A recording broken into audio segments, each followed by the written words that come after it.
আমরা অনেক সময় ইন্টার ফার্স্ট ইয়ারে যখন উঠি তখন অনেক সময় বুঝতে পারি না যে আসলে কিভাবে পড়াশোনা করা উচিত। সো অনেক সময় আমরা বিভিন্ন কারণে নিজের মূল্যবান সময়টাকে নষ্ট করে ফেলি। আবার অনেকে বিভিন্ন জায়গায় প্রাইভেট, অফলাইনে প্রাইভেট এই সেই, বা অনলাইনে এই ভাইয়ার ক্লাস করে কিছু টাইম, আবার কিছু টাইম ওই ভাইয়ার ক্লাস করে। এভাবে তার মূল্যবান সময়টা নষ্ট করে, যেটা আমার ক্ষেত্রে হয়েছিল।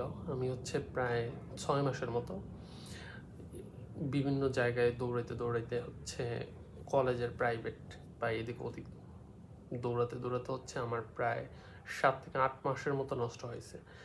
দেন আমি একটা স্টেবল পড়াশোনা শুরু করতে পারছি।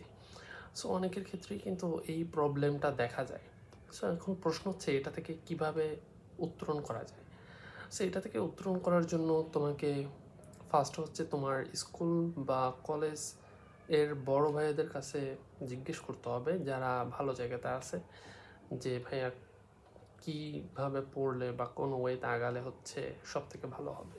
সো তাদের কাছ থেকে যদি তুমি পরামর্শ নাও, তাহলে দেখবা যে তোমার এই মূল্যবান সময়টা নষ্ট হচ্ছে না। আরেকটা কথা, শুরু থেকেই তোমাকে কনসেপ্ট ক্লিয়ার করে পড়তে হবে। শুরু থেকেই অনেক বেশি পরিশ্রম করতে হবে, কারণ ইন্টার লাইফটাই প্রায় 1.5 বছরের মতো সময় পাওয়া যায়, বা তার থেকেও কম। সো এই শুরু থেকে যদি তুমি কনসেপ্ট ক্লিয়ার করে না পড়ো, তাহলে অ্যাডমিশনে গিয়ে তোমার কাছে অনেক কমপ্লেক্স মনে হবে বিষয়গুলো। সো তখন তোমার কাছে অনেক প্রেশার ফিল হবে এবং তুমি একটা টাইম ডিপ্রেসড হয়ে যাবে এবং হাল ছেড়ে দেবা। সো এটা করা যাবে না।